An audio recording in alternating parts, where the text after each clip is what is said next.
네, 출애굽기 강의 19번째 시간입니다. 자유를 향해 부르시다. 출애굽기 13장 17절에서 22절까지의 말씀으로 하나님께서 앞에서 가시며 인도하신다라는 제목으로 함께 은혜를 나누도록 하겠습니다. 사진 한번 좀 보려고 하는데요. 음악 좋아하시는 분들은 금방 아시는 분인데요. 루이치 사카모토라고 아주 유명한 음악가죠. 얼마나 이 사람이 끼친 이 영향력이 음악계에서 지대하면 작년인가요? 우리나라에서도 굉장히 유명한 대중음악가가 이분 음악 표절 시비가 좀 있었어요. 그래서 그분이 하던 모든 음악 방송도 그만두고 사과문도 올리고 뭐 굉장히 많은 일들이 있었죠. 근데 정작 본인은 그렇게 이 부분들에 대해서 법적으로 문제 삼지 않았었어요. 워낙 많은 히트곡들이 있었고 음악적으로 굉장히 많은 사람한테 영향력이 있었는데 들으시면 아는 노래예요. 메리 크리스마스 미스터 로렌스라고 이게 영화 OST인데 딱 들으면 여러분 아세요. 이거 이렇게 하는 음악이 있는데 왜 작년에 이분이 이제 좀 더 관대했었냐면 이게 암투병 중이었거든요. 생애 마지막 시간이 다가오고 있었는데 올해 3월에 결국은 생을 마감했었습니다. 그래서 많은 사람들이 SNS상으로 애도를 표하고 아쉬움을 표현했었는데요. 이분이 또 대표작 중에 하나가 바로 이 영화의 OST거든요. 마지막 황제라고. 근데 이 영화에 레인이라는 OST를 만들어서 이게 아주 유명해졌어요. 그래서 인터넷에 루이치 사카모토 레인 치면 여러분들이 이거 들어봤어 하는 곡들이에요. 다 보면 그런 곡들인데 이 마지막 황제가 베르나르도 베르톨루치 감독이라고 이태리의 굉장히 유명한 영화 감독이 만든 영화인데요. 루이치 사카모토가 이 영화에 아마카스라는 일본 육군 대위로 배우로 원래 출연을 했어요. 그 전에도 좀 이 사람이 잘생겼거든요. 그래서 배우로 몇몇 영화에 출연했었는데 이 영화에서도 음악가로 출연한 게 아니고 음악 담당이 아니고 원래 출연은 배우로 출연을 했었어요. 촬영을 다 마치고 난 다음에 반년쯤 지나고 있었는데 이제 개봉은 좀 더 후시 작업들이 있어서 한참 뒤에 하는데 반년쯤 촬영 마치고 뉴욕에 있는데 호텔에 전화가 왔대요. 갑자기 영화 프로듀서가 전화가 와서 이 영화의 OST를 좀 담당해 달라고, 영화 음악을 담당해 달라고. 그래서 본인 생각은 또 다른 베르나르도 감독이 친하기도 하고 음악 작업을 하는 사람이 또 음악 영화에서 아주 유명한 엔니오 모리코네라고 있어서 뭐 시네마 천국이나 이런 음악 만든 그 사람이 당연히 음악 만들겠지 하고 자기는 별 생각이 없었는데 갑자기 자기한테 연락이 왔대요. 음악을 만들어 달라고 영화에. 시간이 얼마나 소요를 주냐면 일주일 주더래요. 일주일 내에 만들어 달라고 해서 도저히 일주일 안 된다. 2주는 달라라고 얘기했대. 2주 안에. 그래서 이분이 만든 곡이 44곡을 영화에 들어가는 곡을 만들어낸 거예요. 근데 그 연락을 받고 당장 가서 이게 중국 관련된 영화니까요. 중국 음악 악기에 관련된 음반 20개를 사서 듣기 시작하고 시대적인 상황을 고려하고 그 다음에 여기에 들어갈 악기를 선정하고 연주자를 찾고 곡을 쓰고 그러면서 연주를 하고 이렇게 하면서 이제 했고 그 중요한 거는 이때가 인터넷이 없을 때라 이분이 이제 일본으로 건너가서 작업을 일주일은 런던에서 일주일씩 했는데 위성 회신으로 데이터를 보내는데 한 곡당 1시간씩 걸렸대요. 그래서 거기서 런던에서 받으면 확인하고 전화 통화하면서 어떻게 할지 상의하고 녹음하고 그렇게 하고 난 다음에 일주일 그렇게 하고 일주일은 런던에 넘어가서 직접 연주하고 수정하고 계속 상의하면서 2주에 이 영화 음악 44곡을 만들어냈대요. 뭐 뻔하죠. 작업 끝나고 과로로 입원하게 되고 그랬답니다. 그렇게 고도의 집중력으로 이 OST를 완성했는데 몇 개월 후에 다시 시사회 가서 이분 표현에 의하면 의자에서 굴러 떨어질 만큼 놀랐대요. 왜냐하면 그렇게 정성스럽게 만들어놨더니 음악 44곡 중에 절반만 쓰고 있더래요. 그것도 처음에 의도했던 곡의 위치가 다 달라져서 감독 마음대로 이제 쓰잖아요. 달라져 있더래요. 그래서 6개월 후에 이 시사회에서 이걸 봤는데 보면서 분노, 실망, 경악, 심장이 멎어버린 줄 알았다는 거예요. 자기 예술가 입장에서. 그렇게 이제 이 영화에 대한 게 끝난 줄 알았더니 몇 달 후에 또 연락이 오더래요. 이번에는 아카데미상에 이게 노미네이트가 됐는데 나중에 보니까 9개 부분을 휩쓸고 있었어요. 이 영화가. 대단한 영화가 된 거예요. 굉장히 이분 입장에서는 대중들한테도 아주 결정적으로 많이 알려지게 된 계기이기도 하고 음악가로서의 아주 하나의 분기점이 되는 사건이었는데 이 마지막 황제라는 영화 음악을 담당했던 게요. 이분이 썼던 이 자서전이 있어요. 자기 인생의 회고록에 대한 이야기가 있는데요. 거기 보면 이렇게 써 있어요. 이 마지막 황제의 음악 작업은 이전까지 내가 해왔던 음악과는 정반대였다라고 표현됐어요. 감독이 계속 그 요청을 들었대요. 좀 더 격정적으로 그러면서 소리를 지르면서 음악을 만들어 달라고 요청을 했다는 거예요. 그런데 이 루이치 사카모토가 이렇게 표현합니다. 하지만 그런 과정 속에서 결과적으로는 좋은 음악이 만들어졌다는 거예요. 그러니까 내가 평소에 하던 거랑 정반대 스타일이었는데 이분 음악이 좀 뉴에이지 계열 또는 뭐 이후에는 굉장히 다양한 음악을 했지만 좀 잔잔하거나 좀 서정적인 음악들 많았었는데 결과적으로는 좋은 음악이 만들어졌다는 거예요. 그러면서 이분이 또 초창기에 만들었던 그룹 중에 하나가 YMO라는 그룹이 있었는데 그때도 그랬다는 거예요. 그룹으로 활동하기 위해서는 내 안에 없는 유형의 음악을 만들어내야 된다는 거예요. 그러니까 자기 성향과는 다른 음악을 만들어내야 된다는 거예요. 그리고 그것이 좋은 결과를 낳았다는 거예요. 그리고 나아가 나 자신의 음악을 발전시키는 일로 연결되었다라는 거예요. 이게 나랑은 안 맞는 일인데 그게 나에게 다가와서 그걸 지금도 여러분 들으셨겠지만 2주 안에 이 음악을 만들어낸다는 게 이게 말이 안 되잖아요. 거의 밤샘을 거의 2주를 했다고 하니까.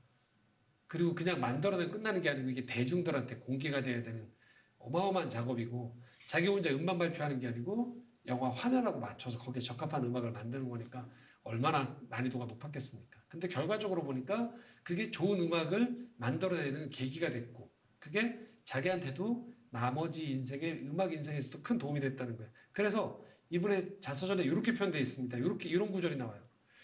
인생에도 예술에도 제약이나 타자의 존재는 무엇보다 중요하다는 거예요. 인생에 있어서도 예술에 있어서도 제약이나 타자의 존재는 무엇보다 중요하다. 글 쓰는 분들이 제일 괴로워하는 것 중에 하나가 그거거든요. 시간이 많을 땐 글이 안 써져요. 그러다가 마감 시간이 다가오면 왜 글이 떠오르는지 없던 집중력이 생기고요. 없던 창의력이 막 샘솟아요. 제약이 오는 거죠. 마감이라는. 또 직장 생활하는 분들 아시겠지만 직장에서 어떤 프로젝트 또 까다로운 뭔가 조건이 주어져요. 이게 힘들거든요. 그래서 그런 조건이 처음 주어지면 막 투덜대요. 이걸 어떻게 하라는 거냐 하면서. 근데 또 보면 뭐예요? 대체로 해내요. 그리고서 뭐예요? 이전에 없던 내가 절대 이런 제약을 나한테 주지 않았으면 어려운 과제가 아니었으면 내 안에 개발되어지지 않을 만한 것들이 열리게 돼요. 단순히 제약만 그런 게 아니고 타자의 존재도 그렇다는 거예요. 그러니까 다른 사람의 존재들. 여러분들 다 살다 보면 그런 마음 드시잖아요. 저 사람만 왔으면 참 행복하겠다. 그렇죠? 저 사람의 저것만 없으면. 근데 그것들 때문에 신경을 쓰고 맞추는 과정 속에서 나라는 사람이 이전과 좀 좋은 의미로 발전되어지는. 물론 퇴보하는 경우도 있죠. 상처를 입기도. 근데 그 못지않게 인생에서 그것들을 잘 반응해 나가면 그냥 혼자서 가만히 아무도 만나지 않는 가운데서 혼자 정리하고 혼자 여러 가지 산책도 하면서 그냥 내 인생을 갖고 가는 것과는 또 다른 차원의 지경이 열려지고 삶을 바라보는 눈과 마음이 달라진다는 걸 우리가 경험을 한다는 거예요. 그게 우리가 살아가는 인생에서 찾아오는 굉장히 모순 같은 그런 삶의 역설적인 진리인 것이죠. 이스라엘 백성들이 지금 애굽의 노예로 있다가 광야로 나왔어요. 그리고 그들은 자유인이 되어지기 위해서 불러냈단 말이에요. 우리가 그냥 일반적으로 생각하면 그냥 억압하고 있었던 애굽의 포로 생활에서 그냥 딱 족쇄가 풀려지면 알아서들 이스라엘 백성들이 자유롭게 참 자유인이 되면 좋으련만 그렇지 않다는 거예요. 그러니까 풀려남 자체만이 아닌 또 다른 그들에게 주어지는 과제와 상황들, 환경들, 하나님과의 만남을 통해서 그들이 진정한 자유인이 되어진다는 거예요. 그냥 풀려난다고 되어지는 게 아니라는 거죠. 아이가 세상에 태어났을 때 그 아이가 그냥 자연인 그대로 두면 야수가 되죠. 무수한 사랑의 손길, 교육, 훈련, 시행착오를 겪어가면서 또 제약이 주어질 때 그 아이가 온전한 사람으로 성장해 나가는 거죠. 여러분들도 경험하시잖아요. 어떤 사람 만나봤는데 천방지축이에요. 대체로 그러면 어때요? 자라는 환경 중에서, 자라는 환경 가운데에서 제약이 별로 없었던 거죠. 근데 어떤 사람을 보면 상당히 균형 감각이 있거나 절제하거나 때에 맞는 여러 가지 것들을 해요. 그럼 어때요? 지나온 과정에서 많은 환경적인 제약이나 어려움 또 곤란한 상황 속에서 그것들을 헤쳐나가기 위해서 노력했던 게 몸에 쌓여 있어서 그런 것이죠. 이스라엘 백성이 그렇다는 거예요. 애굽에서 그냥 풀려나면 될 것 같지만 풀려났을 때 이들은 자유인이 되어지기에는 많이 모자랐던 그 상태였던 것이죠. 하나님이 이걸 잘 아셨던 것이죠. 자, 첫 번째 조치가 이루어집니다. 애굽에서 나오면서 어떤 조치가 이루어질 것이냐? 17절, 18절입니다. 함께 읽겠습니다. 바로가 백성을 보낸 후에 블레셋 사람이 땅의 길은 가까울지라도 하나님이 그들을 그 길로 인도하지 아니하셨으니 이는 하나님이 말씀하시기를 이 백성이 전쟁을 하게 되면 마음을 돌이켜 애굽으로 돌아갈까 하셨습니다. 그러므로 하나님이 홍해의 광야길로 돌려 백성을 인도하심에 이스라엘 자손이 애굽 땅에서 대열을 지어 나올 때, 자, 이스라엘 백성이 지금 애굽에서 나왔는데 가나안 땅에 들어가려고 하는 것이거든요. 그런데 이 길이 열흘 길이면 갈 수 있는 길이라는 거예요. 그런데 이 길을 하나님이 지금 우회로로 선택하신다는 거예요. 그러니까 직선으로 올라가면 지중해 해변을 따라서 가나안으로 올라가면 열흘 길이면 되는 거예요. 애굽에서 지중해 해변을 따라가면. 그런데 이 거리를 그대로 시행하지 않고 돌리기 시작한다는 거예요. 이유는 여기 나오죠. 직선 거리로 이들이 바로 가면 누구를 만나게 되면 블레셋 사람들을 만난다는 거예요. 우리 블레셋 하면 뭐 골리앗이라든지 예상이 되죠. 이들은 철기 문화였어요. 블레셋은. 전쟁을 잘할 수 있는 민족이에요. 이스라엘 백성들은 준비가 안 돼 있는 것이죠. 당연히 전쟁이 일어나면 이스라엘 백성 입장에서는 전쟁을 이길 생각을 하는 게 아니고요. 다시 애굽으로 돌아갈 수밖에 이들에게 묘책이 안 떠오를 상태였던 것이죠. 자, 이 조치는 이스라엘한테 대단히 혹독한 조치예요. 우리는 이미 알고 있죠. 열흘 길을 지금 몇 년이 걸릴까요? 40년이 걸려요. 그리고 출애굽 당시에 대부분의 성인들은 결국은 가나안 땅에 못 들어가게 된단 말이에요. 그렇지만 하나님은 민족 전체로 봤을 때 이들이 만약 직선길로만 가게 되어지면 그대로 맞닥뜨려지게 되어지면 블레셋을 이들은 단 한 사람도 예외 없이 애굽으로 돌아갈 수밖에 없는 상황임을 정확히 알고 계셨던 것이죠. 그래서 유예시키는 거예요. 빠른 길이 있음에도 불구하고 저 길로 가면 된다라는 게 누가 보더라도 알 수 있는데 우리가 만약에 지금 상황에서 지도를 펼쳐놓고 보면 쭉 그면 한 줄로 그냥 바로 단 최단 거리가 나올 수 있는 거리인데 이걸 돌리기 시작한다는 거예요. 자, 이게 하나님이 인도하신 과정 가운데서 벌어진다는 거예요. 우리는 하나만 집중해요. 출애굽할 때의 기적만 생각을 해요. 그런데 우리 삶에는 그 기적 못지않게 이제 곧 살펴볼 홍해의 기적, 홍해가 갈라지는 기적 못지않게 하나님의 인도를 반드시 그런 기적적인 일 못지않게 지연과 인생의 우회로가 우리 가운데 찾아오는 경우들이 많다는 거예요. 우리는 살면서 내 바램대로 일이 진행되어지지 않는 것에 대한 아쉬움이나 안타까움이 자리 잡게 돼요. 심지어는 어떤 일들은 평생 바라지만 안 되는 경우도 있어요. 우리가 이런 상황을 접하게 되면요, 우리는 이런 표현을 씁니다. 거기에는 하나님의 인도하심이 없다라고 표현해요. 하지만 이스라엘에게 열을 길을 40년으로 돌리시는 이 과정 속에 하나님은 이 단어를 분명하게 쓰세요. 인도하고 있다고. 버린 게 아니에요. 누락한 게 아니라는 거예요. 그렇기 때문에 우리가 하나님의 인도하심에 대해서 우리는 이 이스라엘 백성들이 광야에서 살아가는 모습을 보면서 인도하심에 대한 정의를 다르게 다시 정의 내려야 된다는 거예요. 딱 저기로 옮겨주시고 길이 열리고 문제가 바로 제거되어지는 것만이 인도가 아니라는 거예요. 거절이나 지연, 우리 눈으로 보기에 응답 없음도 하나님의 인도하심의 여정 안에 있다라는 것입니다. 우리는 알고 있어요. 주변에서도 볼 때. 준비가 안 된 사람이 어떤 직책을, 그 중요한 직책을 맡았어요. 많은 사람들이 피해를 봐요. 그리고 그건 그 자신뿐만이 아니고 주변 사회에도, 역사에도 피해를 끼치는 것도 우리가 본단 말이죠.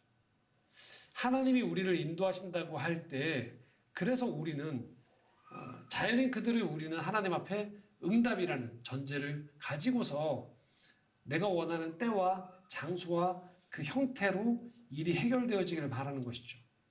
그런데 그 방법을 우린 기도를 드리고 하나님은 들으시되 우리를 아시는 하나님은 그 방법 가운데 인도하심의 방법 가운데 거절과 지연이라는 방법 또한 쓰신다는 것을 우리가 잊으면 안 된다는 거예요. 난 할 수 있다고 생각을 하는 거예요. 하지만 하나님은 나를 나보다 더 잘 알고 있다는 것이죠. 자, 두 번째는요. 또 하나 살펴볼 것이 있습니다. 그것은 그럼에도 불구하고 하나님은 우리에게 반드시 찾아오신다는 거예요. 자, 이스라엘 백성이 요셉의 유고를 가지고 이 애굽에서 나오거든요. 19절입니다. 함께 읽겠습니다. 모세가 요셉의 유고를 가졌으니 이는 요셉이 이스라엘 자손으로 단단히 맹세하게 하여 이르기를 하나님이 반드시 너희를 찾아오시리니 너희는 내 유고를 여기서 가지고 나가라 하였음이더라. 자, 여기에는 한 절로 표현되어 있지만 시간적인 간격이 있단 말이에요. 몇 년의 간격이냐면요. 430년의 간격이 있는 거예요. 그러니까 400년 넘는 간격이 있는 거예요. 시간적인요. 이스라엘 백성들이 애굽으로 넘어오고 요셉이 죽을 때 남긴 유언이란 말이에요. 그리고 난 다음에 지금 몇 세대가 흘러서 400여 년이 넘는 시간 속에서 지금 이 요셉의 유언이 실현되어지는 거예요. 400년 전에 이미 요셉이 이렇게 표현했다는 거예요. 하나님이 반드시 너희를 찾아오리니. 요셉은 알고 있었던 거예요. 애굽에 총리로 있었지만 결국 이스라엘 백성들이 머물러야 되는 곳, 최종 정착지는 애굽이 아니고 가나안 땅이었던 거예요. 하지만 그 가나안 땅으로 다시 돌아갈 때를 요셉은 자기 임의로 정할 수가 없었어요. 더더군다나 자기 또한 생명의 수완이 다 돼서 죽음에 도달한 것이죠. 그때 이 요셉이 너희들이 애굽에서 나갈 때 반드시 내 유골까지 가지고 나가서 가나안 땅에 묻어달라고 이야기를 하는 거예요. 근데 그때 남겼던 중요한 유언이 뭐예요? 하나님이 반드시 너희를 찾아오신다는 거예요. 가나안 땅으로 갈 때. 가나안 땅이 어떤 땅입니까? 아브라함, 이삭, 야곱을 거쳐서 계속적으로 약속했던, 언약을 맺었던 약속의 땅이에요. 그래서 우리는 알게 되는 거예요. 하나님은 약속을 지키시는 분이에요. 이스라엘 민족을 향한 하나님의 이 의지는요, 인간적인 의지가 아니에요. 신적인 의지인 거예요. 하나님의 의지로 이들을 약속의 땅으로 보내시겠다는 거예요. 그게 바로 이스라엘 민족에게 흐르고 있는 것이고 우리 삶에 흐르고 있는 거예요. 우리 삶에는 하나님의 의지가 흐르고 있는 거예요. 우리는 생각하기에 내 상태, 내 계획, 내 의지만 내 인생에 있다고 생각을 해요. 그렇지 않아요. 우리 삶에는 하나님의 의지가 관여되어 있습니다. 하나님은 반드시 여러분들을 찾아오세요. 그러니까 하나님을 찾고자 하는 사람은 반드시 하나님을 만나게 돼 있어요. 지난주에 제가 봤던 뉴스 중에 가장 마음 아팠던 뉴스 중에 하나가 25층에서 10개월 된 아기를 안고 뛰어내렸던 엄마가 있더라고요. 엄마는 그 자리에서 죽고 아이도 병원에 가는데 죽었더라고요. 무슨 사연인지까지 나오지 않았어요. 그런데 어떤 사연이길래 그 엄마가 10개월 된 아기를 안고 25층에서 뛰어내렸을까요? 살 길이 없다고 생각한 거겠죠.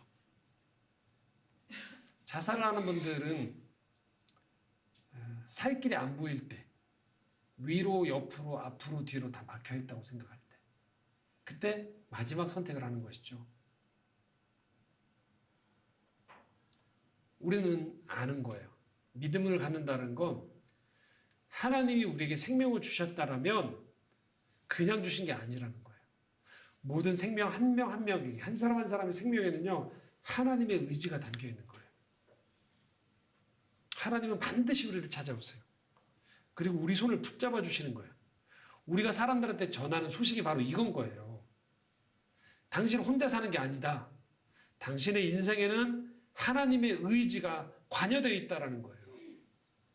내 주변 사람들이 뭐라고 하든 환경이 막힌 것 같다 하더라도 거기에는 하나님의 의지가 관여되어 있다는 거예요. 그러므로 여러분도 여러분을 절대 포기하시면 안 되고요. 여러분 주변 사람들도 절대 포기하지 마십시오. 특별히 여러분 주변 사람들에게 하나님을 전하려고 할 때, 전도하려고 할 때, 선교하려고 할 때 우리 안에 그런 마음이 들거든요. 저 사람은 안 믿을 것 같다. 끝까지 전했는데 믿지 않으면 어떻게 하지? 걱정하지 말라는 거예요. 인내를 가지고 계속 기도하고 권하라는 거예요. 왜냐하면 하나님은요, 그 영혼이 마음을 열면 외면하는 법이 없어요. 단 한 영혼도 하나님은 소홀히 대하지 않으세요. 그래서 우리가 먼저 희망을 포기하면 안 돼요. 그 영혼이 끝까지 하나님을 만날 수 있도록 우리는 최선을 다해서 문을 열도록 돕는 거예요. 이 땅을 살아가면서 그래서 끝까지 포기하지 않아야 되는 게 뭐냐면 희망인 거예요. 하나님도 포기하지 않아야 하시기에 나도 포기하지 않는 거예요. 누구를? 나도 나를 포기하지 않고 나도 우리 주변 사람들을 포기하지 않는 거예요. 자, 누가복음 15장 1절에서 7절에 이렇게 표현되어 있죠. 함께 읽겠습니다. 모든 세리와 죄인들이 말씀을 들으러 가까이 나아오니 바리새인과 서기관들이 수군거려 이르되 이 사람이 죄인을 영접하고 음식을 같이 먹는다 하더라. 예수께서 그들에게 이 비유로 이르시되 너희 중에 어떤 사람이 양 100마리가 있는데 그 중에 하나를 잃으면 99마리를 들에 두고 그 잃은 것을 찾아내기까지 찾아다니지 아니하겠느냐. 또 찾아낸즉 즐거워 어깨에 메고 집에 와서 그 벗과 이웃을 불러 모으고 말하되 나와 함께 즐기자. 나의 잃은 양을 찾아내온노라 하리라. 내가 너희에게 이르노니 이와 같이 죄인 한 사람이 회개하면 하늘에서는 회개할 것 없는 의인 99으로 말미암아 기뻐하는 것보다 더하리라. 하나님의 의지인 거예요. 하나님은 절대 포기하지 않는다는 거예요. 한 사람도 포기하지 않는다는 거예요. 그래서 하나님은 우리 인생에 오늘도 찾아오시는 거예요. 그리고 아브라함에게 주셨던 그 언약이 내 삶에서도 여전히 유효하다라는 것. 너를 내가 불러내서 복을 주겠다. 내가 복의 통로가 돼서 너를 축복하는 사람들은 너를 통해서 복을 얻을 것이다라는 약속이 유효한 하나님의 약속인 거예요. 우리 모두는 축복의 통로인 거예요. 이 땅을 살아가면서요. 누가 뭐라고 해도. 이게 하나님의 계획이에요. 하나님의 의지예요. 우리는 우리 눈에 쓸모로 사람들을 평가하거든요. 우리 눈에 보기에 건강함으로, 우리 눈에 보기에 힘이 있으므로 영향력으로 평가한단 말이에요. 그런데 하나님은 그렇게 보지 않으신다는 거예요. 하나님은 그 사람을 통해서 하실 일이 있습니다. 우리가 포기하면 안 된다는 거예요. 하나님은 오늘도 찾아오시는 거예요. 하나님은 430년이란 시간 속에서도 여전히 잊지 아니하시고 때가 되었을 때 찾아오신다는 거예요. 반드시 찾아오시겠다 하신 그분이 반드시 찾아오신 거예요. 그 하나님이 우리의 하나님이신 것이죠. 그리고 마지막으로 하나님은 우리의 인생을 구름기둥 불기둥으로 인도하신다는 거예요. 21절 22절입니다. 함께 읽겠습니다. 여호와께서 그들 앞에서 가시며 낮에는 구름기둥으로 그들의 길을 인도하시고 밤에는 불기둥을 그들에게 비추사 낮이나 밤이나 진행하게 하시니 낮에는 구름기둥 밤에는 불기둥이 백성 앞에서 떠나지 아니하리라. 아멘. 이 말씀에서 뭐라고 합니까? 하나님께서 이제 이스라엘 백성들을 광야에서 인도하시는데요. 낮에는 구름기둥으로, 밤에는 불기둥으로 인도하신다라고 이야기하고 있습니다. 자, 우리는 이런 구절 보면 이렇게 대답을 해요. 무엇이냐면요. 그럼 내 인생에도 구름기둥 보이고 불기둥 보이면 난 당연히 하나님 따라간다. 안 보이지 않느냐. 어디 구름기둥이 있고 어디 불기둥이 있느냐. 안 보이니까 못 따라가는 거지. 보이면 따라가지라고 생각을 하는 거예요. 불기둥, 구름기둥. 그렇죠? 이게 성경에 있으니까 그런가 보다 했는데 이걸 막상 내 인생으로 가져오면 내 인생의 구름기둥은 무엇이며 내 인생의 불기둥은 무엇인가? 우리가 이 성경 전체의 이 구절을 보면요. 이 모세 오경을 통해서 이스라엘 백성들이 이 하나님을 만나가는 과정들, 인도함을 받는 과정을 보면요. 우리가 지금 이게 한 절씩 띄어져 있으니까 그런가 보다라고 생각하는데 실제 이것이 전개된 것을 한번 상상해 보면요. 그렇게 녹록치 않은 상황입니다. 왜냐하면요. 민수기 9장 15절에서 23절 한번 같이 읽어보겠습니다. 함께 읽겠습니다. 성막을 세운 날에 구름이 성막 곧 증거의 성막을 덮었고 저녁이 되면 성막 위에 불 모양 같은 것이 나타나서 아침까지 이르렀으되 항상 그러하여 낮에는 구름이 그것을 덮었고 밤이면 불 모양이 있었는데 구름이 성막에서 떠오른 때에는 이스라엘 자손이 곧 행진하였고 구름이 머무는 곳에 이스라엘 자손이 진을 쳤으니 이스라엘 자손이 여호와의 명령을 따라 행진하였고 여호와의 명령을 따라 진을 쳤으며 구름이 성막 위에 머무는 동안에는 그들이 진영에 머물렀고 구름이 성막 위에 머무는 날이 오랠 때에는 이스라엘 자손이 여호와의 명령을 지켜 행진하지 아니하였으며 혹시 구름이 성막 위에 머무는 날이 적을 때에도 그들이 다만 여호와의 명령을 따라 진영에 머물렀고 여호와의 명령을 따라 행진하였으며 혹시 구름이 저녁부터 아침까지 있다가 아침에 그 구름이 떠오를 때에는 그들이 행진하였고 구름이 밤낮 있다가 떠오르면 곧 행진하였으며 이틀이든지 한 달이든지 1년이든지 구름이 성막 위에 머물러 있을 동안에는 이스라엘 자손이 진영에 머물고 행진하지 아니하다가 떠오르면 행진하였으니 곧 그들이 여호와의 명령을 따라 진을 치며 여호와의 명령을 따라 행진하고 또 모세를 통하여 이르신 여호와의 명령을 따라 여호와의 직임을 지켰더라. 예, 읽으시면서 이미 눈치채신 분들 계시죠? 이게요. 오늘 아침에 딱 일어났더니 구름이 예쁘게 이렇게 쭉 따라가면 그 구름 따라가다가 구름이 갑자기 정오가 되면 딱 멈춰 그럼 멈추고 이게 아니에요. 이 구름하고 불기둥이요. 이스라엘 백성을 인도하는데 어떤 때에는 뭐예요? 이틀이든지 한 달이든지 1년이든지 뭐예요? 구름이 그냥 성막에 그냥 가만히 있는 거예요. 그럼 뭐 하는 거예요? 멈추는 거예요. 근데 또 어떤 때는 뭐예요? 바로 전날 텐트를 쳤단 말이에요. 성막을. 근데 뭐 하는 거예요? 그 다음날 움직이면 또 뭐예요? 움직이는 거예요.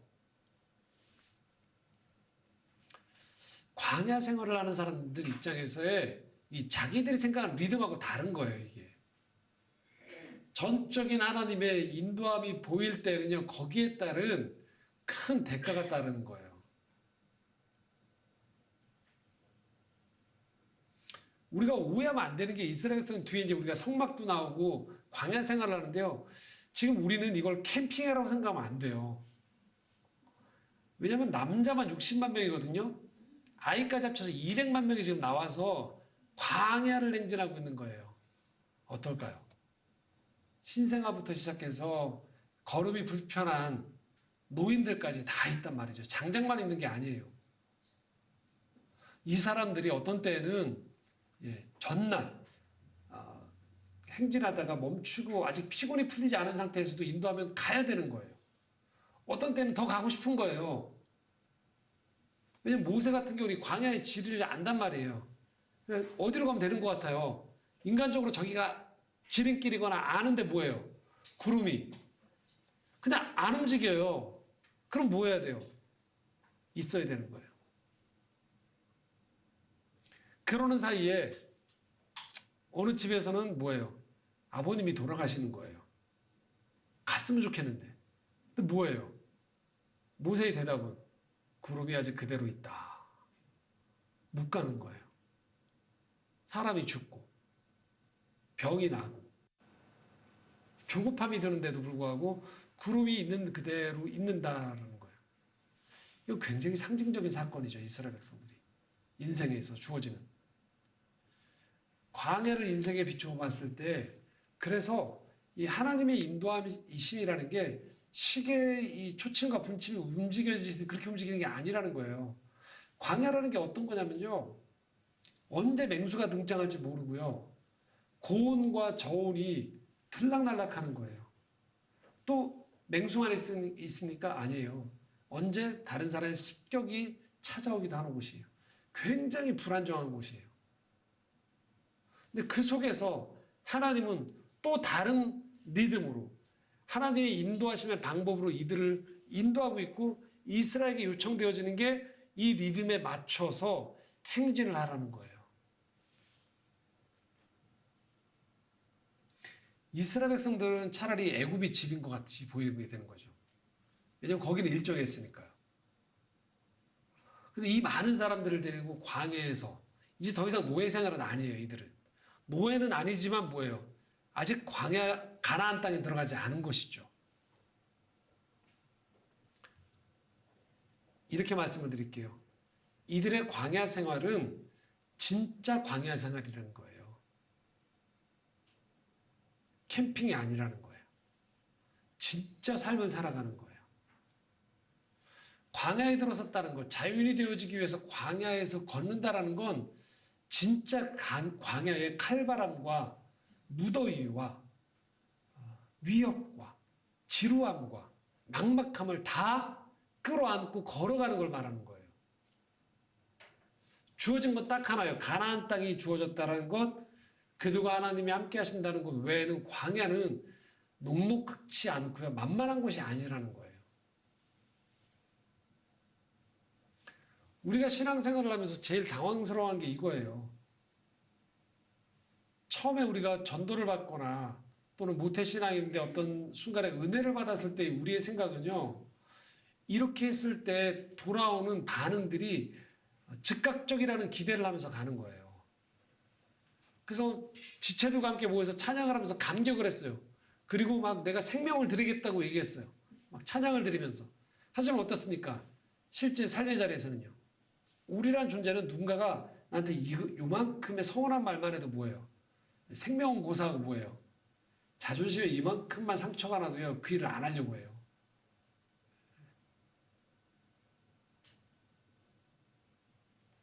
우리가 살아가는 게 뭐냐면 모형이 아니라는 거예요. 그냥 잠깐의 피크닉이 아니, 소풍이 아니에요. 진짜 광야 생활이에요. 그래서 우리는 당황해요. 웬만하면 이런 거예요. 우리가 학창시절에 수학여행 같이 잠깐 어디 여행 가는 거예요. 3박 4일이나 이렇게. 그럼 뭐예요?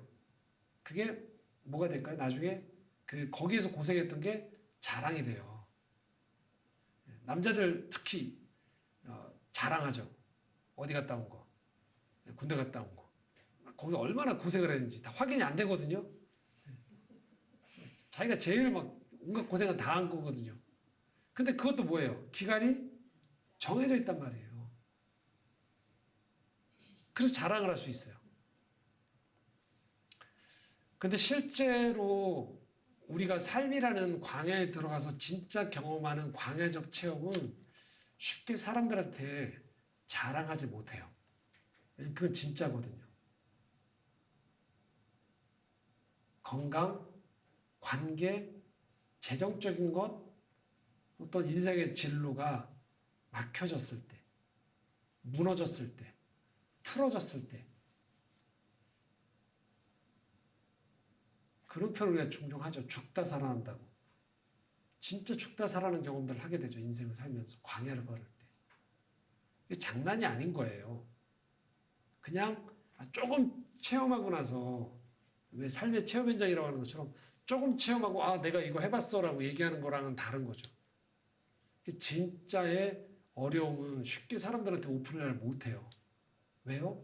그 얘기를 하는 순간에 그때가 다시 소환되거든요. 쉽게 그 어려움들을 사람들한테 얘기하지 못해요. 진짜 어려움은요. 그냥 끌어안고 가는 거예요. 이건 진짜인 거예요. 누군가한테 나눔을 하거나 SNS에 올릴 만한 그런 고생담이 아닌 거죠. 진짜인 거예요. 오래 가요. 내 삶에 깊이 파고 들어오는 거예요.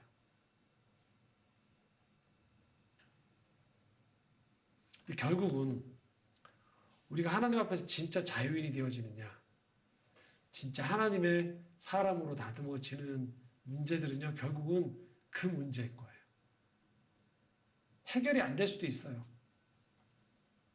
근데 그 문제를 내가 진짜 어떻게 대하느냐에 따라서 나의 삶이 달라지는 거예요. 거기서 하나님을 만나게 되는 거예요. 사실 우리가 쉽게 나눔할 수 있는 건 하나님이 없어도 해결할 문제들인 경우들이에요. 근데 진짜로 하나님을 만나게 되는 건 하나님 없이는 안 될 문제이기 때문인 거예요. 거기서 우리는 겸손을 배워요. 거기서 우리는 우리의 모난 성품과 우리 혈기가 다듬어지기 시작해요. 거기에서 우리는 하나님이 구원자라는 걸 경험하기 시작하는 것이죠. 그리고 그때 비로소 그 과정들을 통해서 우리는 우리를 붙잡고 있었던 사람의 시선, 누군가에게 자랑하고 싶었던 조급함들, 그리고 내 인생에 내가 만들어 놓은 그게 얼마나 어떤 방식으로 펼쳐질지도 모르면서도 그 제일 좋은 거라고 생각했었던 착각들이 제거가 되는 거예요. 그리고 그 자리에서 온전한 진짜 아다움을 찾게 되는 거예요. 그리고 나를 통해서 사람들이 그때는 진정한 유익을 얻기 시작하는 거예요.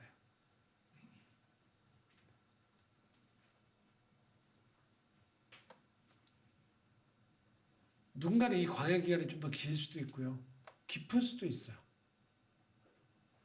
누군가는 좀 짧을 수도 있죠. 근데 중요한 건 우리 각자의 자기만의 인생의 광야 속에서 하나님과의 문제에 우리가 들어간다라는 것이죠. 다시 한번 21절, 22절을 한번 읽겠습니다. 함께 읽겠습니다. 여호와께서 그들 앞에서 가시며 낮에는 구름 기둥으로 그들의 길을 인도하시고 밤에는 불 기둥을 그들에게 비추사 낮이나 밤이나 진행하게 하시니 낮에는 구름 기둥, 밤에는 불 기둥이 백성 앞에서 떠나지 아니하리라.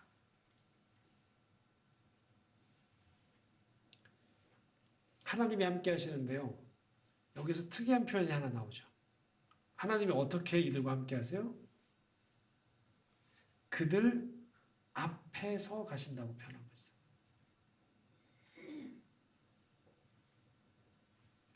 어떤 일이 벌어질지 우리는 광야에서 몰라요. 날씨가 어떠할지, 어떤 공격과 위험이 있을지. 그런데 가야만 하는 곳이죠. 그때 하나님의 역할은 하늘 위에서 팔짱을 끼고서 우리를 평가하고 있는 게 아니라는 거예요. 그 신은 관념의 신인 거예요. 우리의 신이 아니에요. 우리가 믿고 있는 기독교에서 말하는 신은 어떤 신이에요? 광야 같은 세상에서 우리를 자유인으로 만드시되 우리 앞서 가시는 하나님인 거예요. 그 하나님이 우리 하나님이라는 거예요.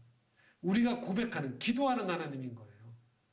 주님이라고 고백하는 하나님은 우리 앞서서 가시는 하나님인 거예요. 그분은 우리 앞서 가시면서 길을 열어주시는 거예요. 우리 이렇게 생각할 수 있어요. 내 마음대로 좀 살게 내버려 달라고. 근데 여러분 오해하시면 안 됩니다. 하나님이 앞서 가신다고 해서요, 하나님은 우리의 자율성을 훼손하신다는 게 아니에요. 우리가 넉넉히 우리 걸음으로 우리 창의성과 우리의 사랑함과 열정을 가지고 살아가면서도 하나님은 광야에서 그들이 가나안 땅에 가야 되기 때문에 앞서서 인도하신다는 거예요. 그래서 더더욱 우리는 광야 같은 세상에서 앞서가시는 하나님의 인도하심이 필요한 거예요.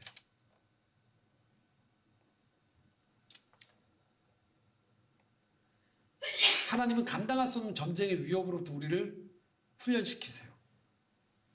요셉의 유고로 430년이 지났음에도 불구하고 신실하게 가지고 나올 수 있도록 인도하셨던 분이신 거예요. 구름기둥 불기둥으로, 즉 낮이나 밤이나 광야 속에서 하나님이 이들의 보호자, 인도자가 되셨다라는 거예요. 근데 그 하나님이 이스라엘 백성과 함께 하시면서 앞서서 이들을 인도하셨다라고 합니다. 오늘 우리에게 필요한 것이 바로 이 믿음인 것이에요. 우리의 앞을 바라보면서, 내일을 바라보면서, 우리 자녀의 미래를 바라보면서, 우리 부모의 미래를 바라보면서 우리가 품어야 되는 믿음의 비전이 무엇일까요? 뭘 봐야 될까요? 하나님이 우리 앞서 가시고 계시다는 거예요. 하나님이 인도하고 계시다는 거예요. 그 하나님이 우리의 하나님이시기에 우리가 오늘 광야길을 걸으면서도 우리는 결코 불황자도 아니고 노숙자도 아니고 고아도 아닌 거예요. 하나님의 백성으로서 진정한 자유인으로 성숙해가는 과정에 있는 것입니다. 그러므로 오늘 우리 스스로가 우리 인생을 바라보면서 나에게 함몰되어지기 이전에 믿음의 눈으로 우리 앞서 가시는, 우리를 인도하시는 하나님을 바라보며 평안과 감사, 또 용기와 담대함으로 하루하루 살아가실 수 있기를 소망합니다. 기도하겠습니다.